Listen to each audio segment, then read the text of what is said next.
with lands which, for accidental reasons, happen to be occupied by Muslims. So you have the world's largest energy source underneath Muslim lands. So in a situation where the world is changing and in transition, it becomes quite useful to build up this great bogey. So first we have the occupation of Iraq. And the figures now coming out are that over 1 million Iraqis have died since the country was occupied. Over 1 million. And in a Europe supposedly obsessed with human rights, this doesn't matter all that much. It doesn't matter. Then you have in Afghanistan growing civilian casualties now. And then you have Blackwater offices and Blackwater contingents being set up in major Pakistani cities, in Karachi, Lahore, and I'm told even Rawalpindi, to carry out special black ops missions within Pakistan and have access to the utilization of drones within Pakistan. And the war in Afghanistan is spilling over into Pakistan, into the frontier province essentially, but not just there. And this is all the West can think about on how can we win this war. And to why are the Pakistanis not helping us? Why is the Pakistani military not helping us as much as they should, given we're paying them billions of dollars each year? Now the problem is that why the war is spilling over is because, as everyone acknowledges, the border between Afghanistan and Pakistan has always been a soft border. You have the same people living on either side, speaking the same language, often villages looking at each other, with the same tribes on both sides and intermarriages taking place still. And nobody, neither the British when they ruled that area, tried even to police the border. It was accepted that the Pashtun people would cross it whenever they wished to. And the Pakistani government carried that on. And now it's impossible. NATO can try policing it. You try and build a wall over 1,000 miles long, you'll have to rival the Great Wall of China. If you can do it, I don't think it can be done. So what is required in that region is a political solution, not a military one. As the Russians discovered,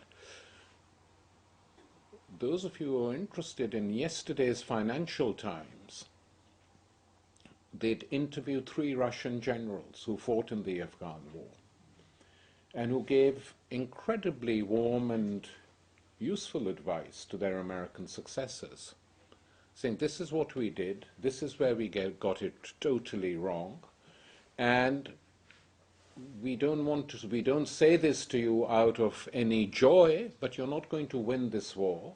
So the sooner you get out, the better for you and the better for those guys who are living there, because it can only get worse the more troops you send. These are Russian generals who now follow the war very closely. As some Russian helicopter pilots who were killing Afghans during the 80s have been hired, the younger ones have been hired by the United States because they said, you know the region very well. So this is now spilling over into Pakistan. And then the question becomes, oh my God, Pakistan has been destabilized, is unstable. It is. But destabilizing it further doesn't help, because it's not that Pakistan's nuclear weapons could ever be captured by any group outside the Pakistani military. It just can't happen, any more than Israeli nuclear weapons could be captured by a bunch of crazed settlers from Brooklyn, or American nuclear weapons captured by born-again Christian groups egged on by Rush Limbaugh. It doesn't happen like that. Or India, or anyone, you know. These are the most heavily guarded facilities in each country, and for good reason.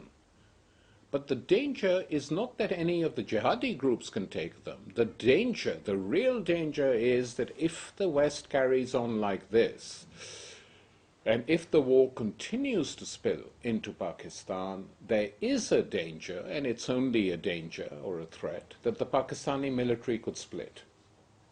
And were the Pakistani military to split, then all bets are off, really. We don't know what will happen. You will have a very unpleasant civil war in the country. It's never happened before. The military high command is very confident it won't happen. I'm not so confident.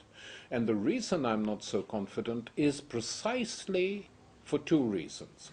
One, what the army became, the way I started this talk today.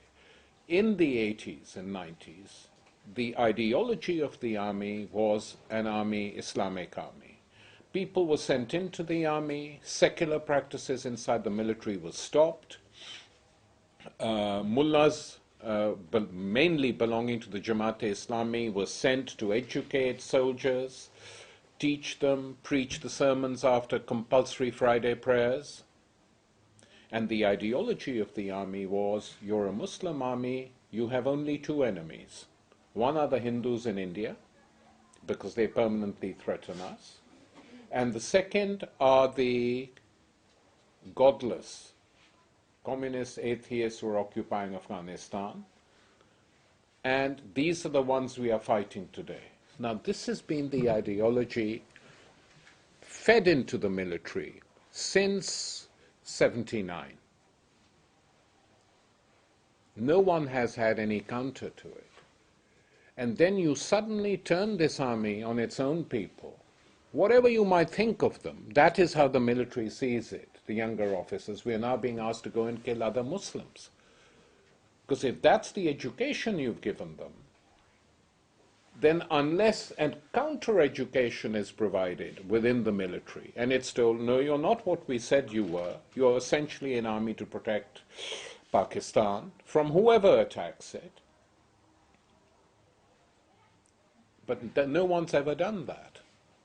So within the army, this is not talked about much, but I know this for a fact, that many junior officers sent into the border regions to fight don't fight. Many soldiers don't fight, they surrender. Many inform the militant groups in Waziristan and Swat, we're coming for you on such and such a day, so they're not there. So they avoid clashes. This is what is going on, and of course, if someone like me is aware of this simply by talking to people, including some people who've left the army, then of course Pakistani military intelligence and the United States are aware of it even better than I am. And the question then is, why carry on in this way, carry on provocatively in this way? And the double standards which exist on the part of the West do drive people crazy. You have to know that. I give you one example of these double standards, just one.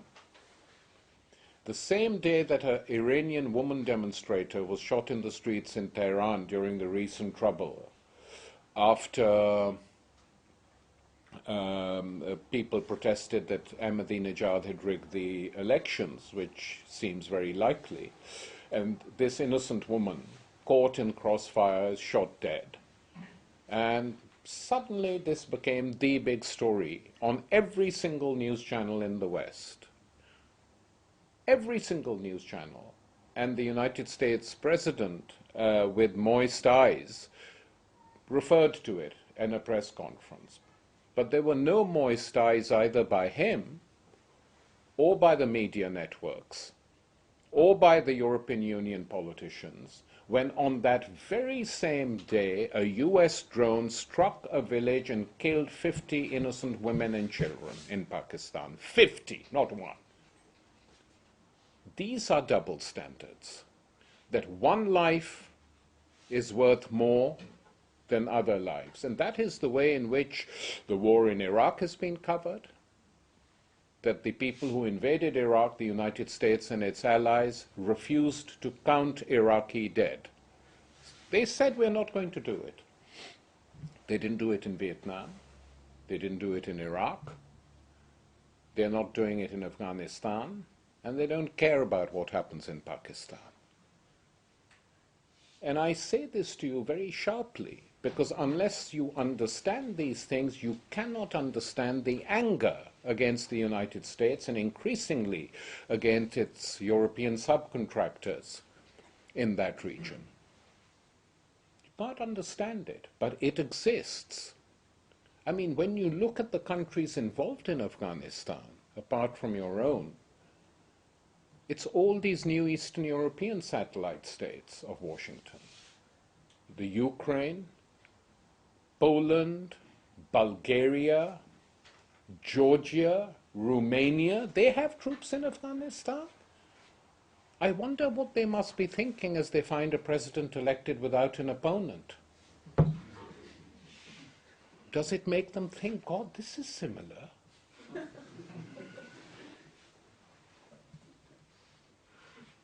But this is why it's a joke, what is going on in that part of the world. Now, what are the real problems confronting Pakistan? Apart, the war is a big problem. I don't deny that because it's destabilizing the country. Okay, let's accept that, whatever people may feel about the war. That is the effect in Pakistan.